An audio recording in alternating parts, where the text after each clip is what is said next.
नमस्कार सर्व मित्रमैत्रिणींनो, कशा आहात तुम्ही? मला खात्री आहे तुम्ही नक्कीच मजेत असणार आहे. ते बघा आता तुमच्याकडे काय चाललंय तुम्ही कमेंट केल्याशिवाय आम्हाला कळणार नाही. पण आमच्याकडे बघा असलं वातावरण झाले, पाऊस नाही. कापसाची पिकं एकदम बारीक आहेत, 2-2, 3-3 पानावर आलेत आणि पाऊस नसल्यामुळे सगळा कापूस सुकून चाललाय. त्यातच बघा माझ्या पाठीमागे दिसते तुम्हाला ती खडी मिशन, त्याचं धुपण आहे आणि त्या धुपणामुळं ह्या माळ्यावरती कसा परिणाम होतोय बघा. अगदीच बघायला गेलं तर ती वांग्याची झाडं आहेत, छोटी छोटी वांगे लावलेली आहेत आणि वांग्याच्या झाडामध्ये सापळे लावलेत. आता तुम्ही म्हणता सापळा म्हणजे काय भानगड, अनेक जणांना माहीत नसेल तर त्यांच्यासाठी दाखवतो तुम्हाला सापळा म्हणजे काय भानगड असते. बघा अशा प्रकारचा हा सापळा आहे.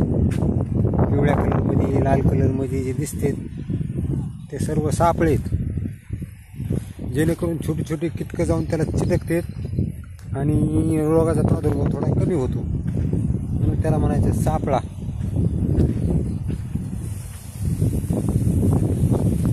जुने वांगे आता यांचं वय झालं, हे पिवळे पडलेत सगळे, म्हणून नव्या वांग्याची लागवड केली. जनावरांसाठी थोडं कडूळ टाकलं होतं, ते कडूळ बी आता मस्तपैकी उगवून इथीत वर आले, अगदी अर्धा फूट अशा प्रमाणात त्याची वाढ झाली.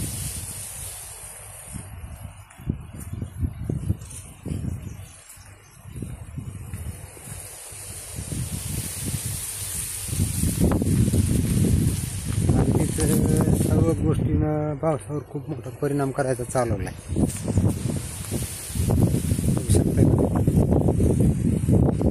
ऊस सुद्धा सुकून चाललेत, पाण्याची कमतरता, लाईट टिकत नाही. ज्याला सोलर घेतलं पाणी मिळते, सोलरला बी ऊन पडत नाही, त्यामुळे चलत नाही, कारण सोलरला बी ऊन लागते आणि ढगाळ वातावरण आहे. ऊन सावल्याचा सारखा पाठ शिवणीचा खेळ चालल्यासारखं चालतोय, कधी ऊन कधी सावली, कधी ऊन कधी सावली.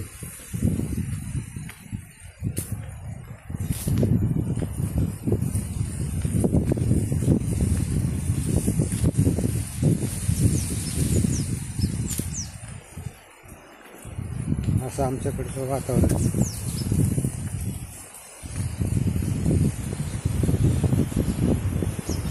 अरे पटांगणात बसत जाय, डुकरं जर पळत आले तर तुझ्याकडे आले पाहिजे, ऊसात गेले पाहिजे खाली.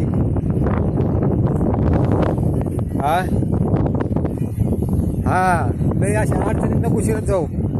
आता कापसाचे पर मुंडके अगोदर पावसामुळे खाली पडायला लागले तर त्याला खुरपू त्याची सगळी माती हे करून टाक, ओल उठून गेली पाहिजे.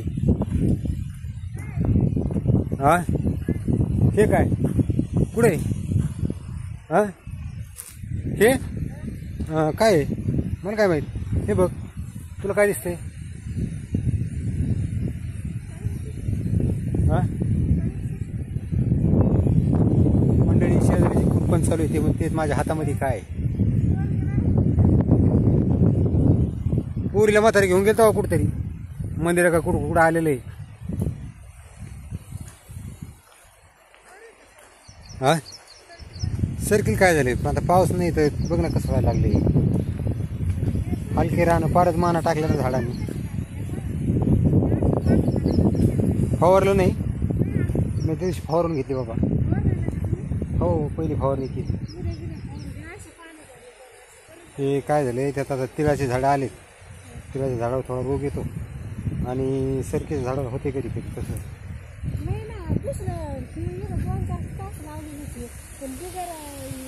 बी वेगळं होतं काय काय होते, ते पहिले नवे पानं आहेत ना त्याला खाल्ल्यावर होतं, झाडाल्यावर काय परिणाम होत नाही. नवा माथा फुटला ना आणि ऊन नाही व्यवस्थित, पाऊस नाही, पुन्हा वातावरण रोगाट आहे. रोगाट वातावरण खोडक्या बी बऱ्याच निघल्यात ना सध्या.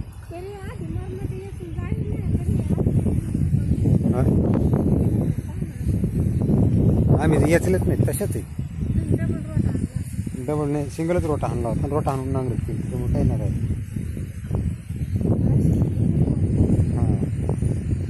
काय होत नाही त्याला, एक बार फवारलं की सगळं निघून जातं. आता मी त्या दिवशी औषध आणलं होतं, काय औषध दिलं काय जेव्हा लाल कलरचं होतं असं गंधासारखं, तर त्यांनी काय झालं जास्त विषारी नव्हतं, टॉनिक वर जायचं त्याचं म्हणून अवसान झालं चालतं. कारण ऊसाच्या रानातल्या सारख्याला होतं तिथून. हां, ऊसाच्या बाजरीच्या, आता आपल्या ऊसाच्या बाजरीची रानं आपल्याला कुठं निवड कोरे रानं मिळायचे.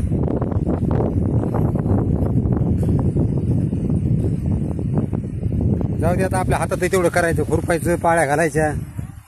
हा, देणारा शेवटी वरचा आहे, त्याची इच्छा असली तर देईन, नाही तर काय. निसर्गाच्या पुढे तर कोणालाच काय करता येत नाही. पाऊस काय एका घडीत येईल. खरी परिस्थिती मित्रांनो, रिअल कंडिशन होऊन बसली सध्या. पाऊस नसल्यामुळे ना सगळ्याची जाड कटली, काय करावं मला सुचत नाही. हातची कामं तर करून आमच्याकडे सध्या आता फक्त 2च उद्योग चालू. कापसाच्या वखारण्या, कापसाची सोंगणी म्हणजे खुरपणी करून घेणं,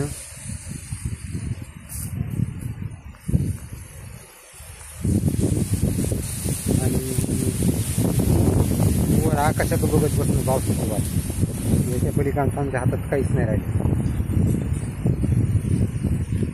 आणि दरवर्षी मंडळी आम्हाला गोदाकाठचा पट्टा, पावसाची समस्या आहे आमची.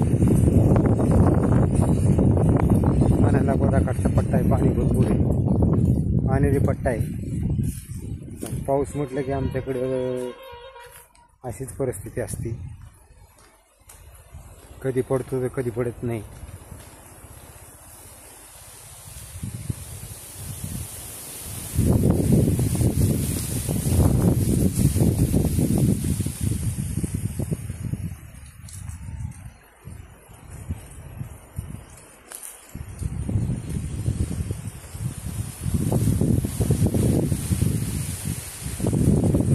मित्रांनो, आज मी तुम्हाला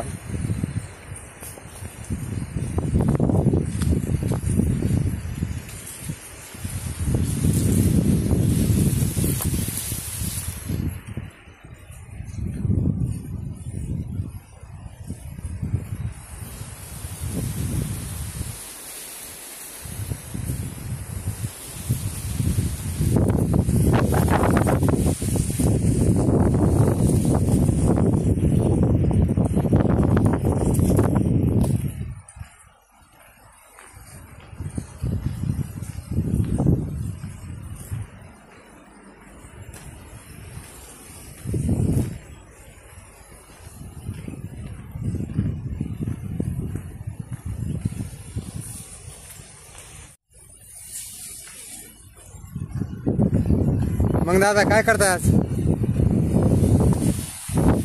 हो, काय करताय? हे ऊसावरचे रोग तपासायचं काम चालू आहे. तुमच्या ऊस आहे का रोग? तुमच्या ऊसा रोग आहे का? हा, काय तपासते ना, पानं पिवळे दिसले की तपासते. ते दुकानदाराला दाखायचं, त्याचं औषध देते. मोबाईल हेलिकॉप्टर लावला त्याला पण. मग हेलिकॉप्टर आणून उपयोग नाही ना, हेलिकॉप्टर तारामुळे कुठे चलत येत. आपल्याला ऊसाला येलं झालेत का काय? गेलं का खालून चवळ्यावर चालल्यात?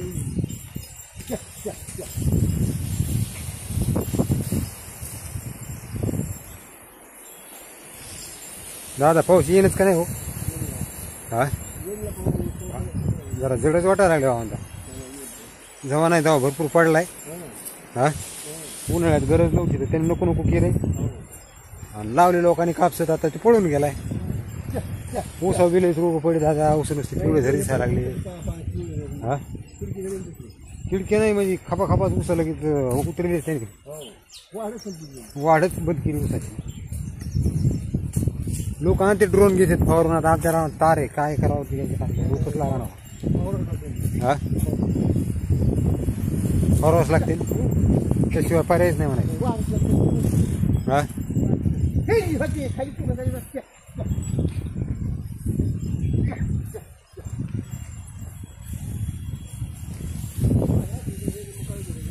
हा, हा वाढ संपल्यावर काय उपयोग आहे राहिले तर आता येऊन 4-5 महिन्यात कारखाना चालू होईल त्याचं आपल्या काही गडबड करायच्यात कोण आहे कारखाना वापायचं पुढे तर जर एखादा मोठा पाऊस आला सगळं धुवून तरी जाईल हो ना रपके पाऊस आला का मग काय फवारणी गरज नाही ही माळावर दिसती खालच्या सारी खाली तिकडे उसळ नाही जाईल हा हा माळच जास्त बेजार करायला शेवसा रोग नाही फवारला का नसतो नाही फवारला पोल्याचा भरोसाच नाही कवा काय करतो नाही तुमच्याकडे कमी दिसत रोग तुमच्याकडे आमच्या हाईट पण नाही लागेल मला वाटतं रोगाचा राडा असा आहे ज्याच्या ऊसात बुडात पाणी आहे ना त्याला वरून चाल कमी तुमचं काय म्हणणं आहे गोष्टीवर पाणीच्या कारण पोकळ्याच्या रानावर रोग नाही महाग रानावर जास्त नाही कारण खाली ढोंगासारखं पाणी चालू त्याच्यात हा नाही आपल्या बी हवा नाही बुडात जितकं ओलं वरून चाल कमी करत शेवसा जास्त झाला हो हा ना हा आणि खोड्या दिवसाला लागल्या दिवसाला काहीतरी फरक दिसतो तुम्हाला सांगतो ऐका त्याची हा हे तणनाशक जास्त लोकांना हानी गेले हानी त्याची जास्त पडले की हा तणनाशकाचा परिणाम असू शकतो तणनाशक कसं नाही घाई गडबडीत हा हा कणा कणा औषध तितकं काय झटपट रानाची फिनिशिंग करायला बघतात मार तणनाशक आणि ते काय होतं मग रानाची प्रतिकार शक्ती कमी होती ना आणि वरून पाऊस आखडलाय म्हणजे दुहेरी कचाड्यात सापडायला लागले ते